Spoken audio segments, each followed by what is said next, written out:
Hey everybody, Nick here, and today we're going to do a little disassembly and maintenance on this little guy right here. This is the Ruike P865. Thank God it's on the blade, because I'm never remembering that. So, disassembling this knife.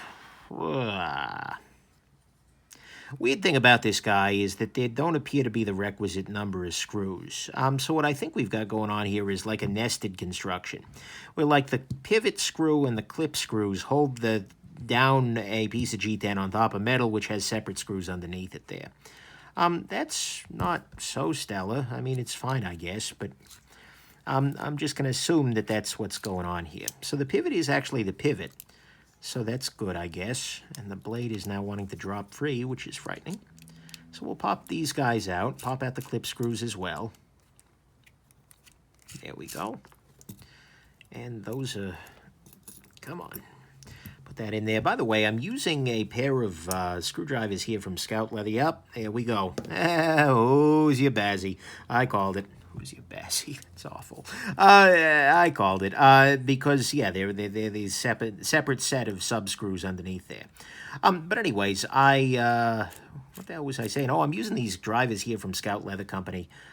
They are absolutely expensive, and I want to see if they're any better than just using the normal affair. And so that's what you see, and everything else is in my knife disassembly toolkit video. So check that out. Whoa. Oh, this is on PB. No, this is on a mix of Teflon and phosphor bronze washes. Okay. Hey, action's not bad. Regardless. Not the fastest thing ever, but it worked. Wait, is this side just Teflon?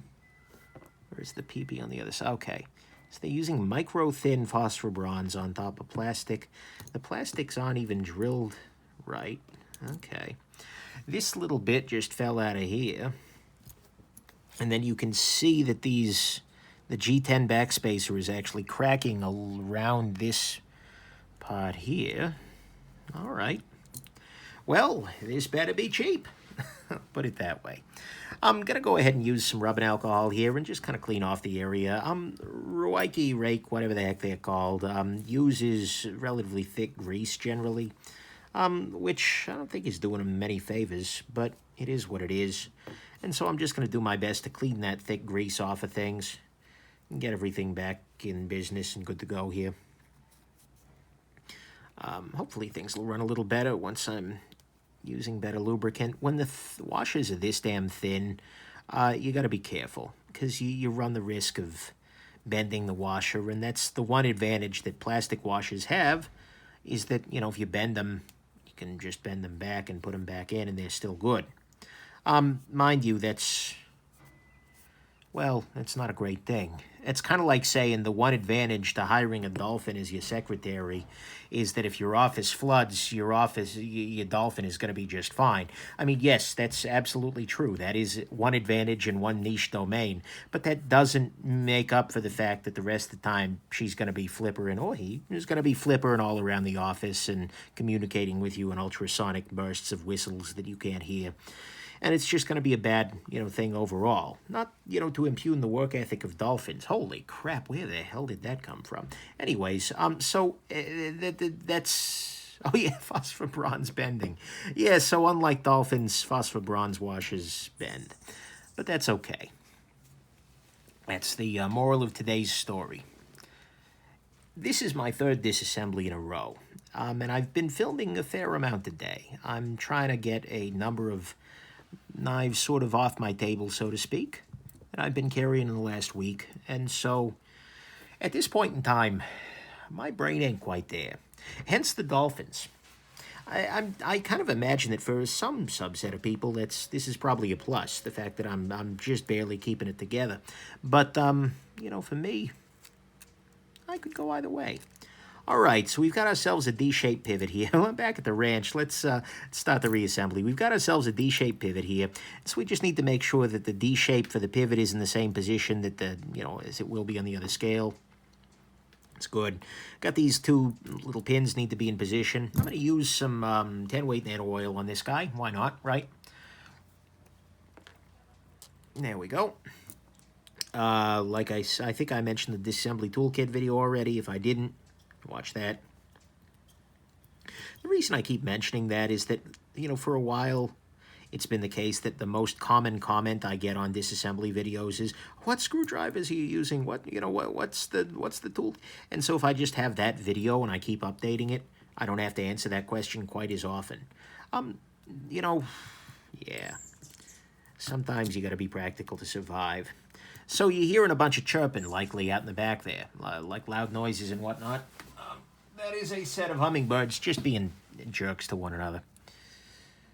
Hummingbirds are like high schoolers, just like huge amounts of drama over not a damn thing. It's amazing. But I love them because they're tiny. Well, you know, I don't love all tiny things. But I love them because they are cute birds and dramatic. And, you know, watching two hummingbirds fighting each other just by swooping at each other at super high speeds is kind of entertaining. I'll give you that. So I'm going to use the, that's beside the point. I'm going to go ahead and use the other side of the liner here as a wrench to turn this guy into the position it needs to be in, and then drop it on the other side. It just makes things marginally easier. Okay, now we need to get everything into position here. Get the lock bar pulled up. That helps everything seat generally. Now what I'm going to do is drop in these two screws here.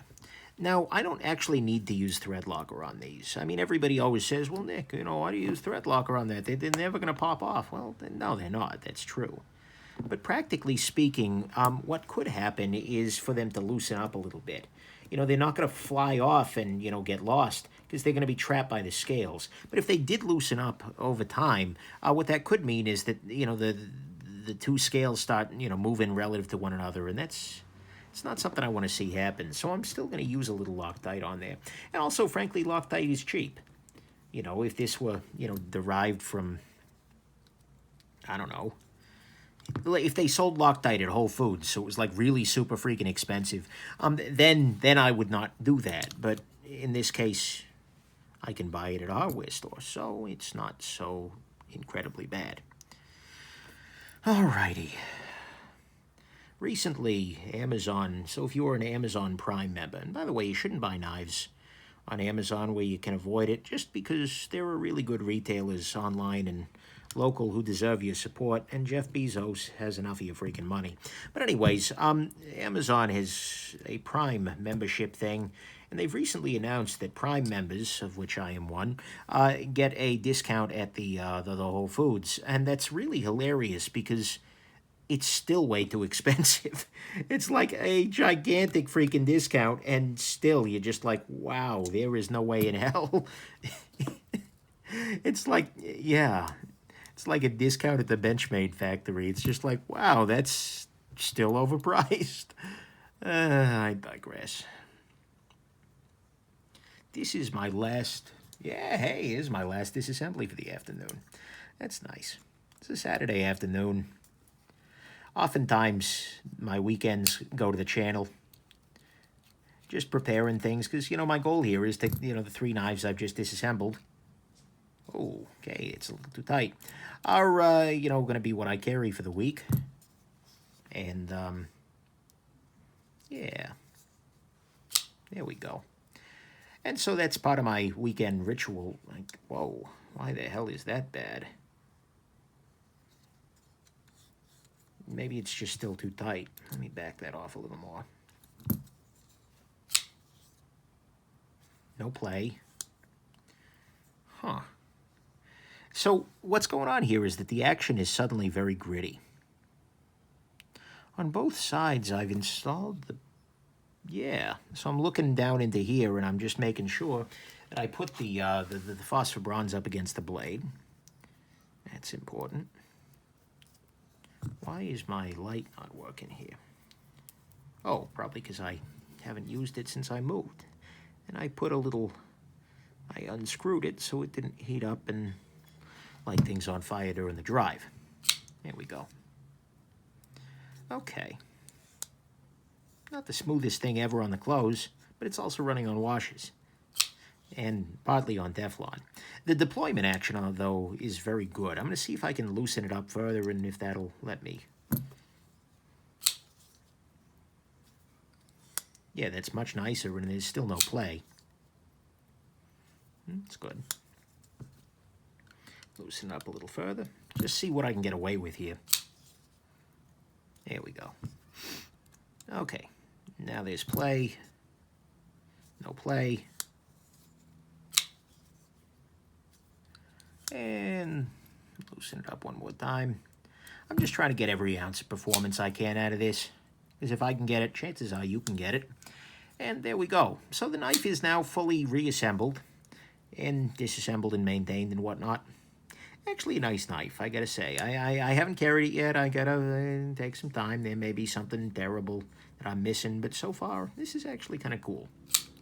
It's unusual, it's different, seems pretty well done, at least for Ruike. And there you go. So that's the disassembly on the P865-B. Hope this has been interesting to you, and just have yourselves an absolutely wonderful rest of your day. Yeah, bye now. Don't piss off any hummingbirds. There you go. Bye now.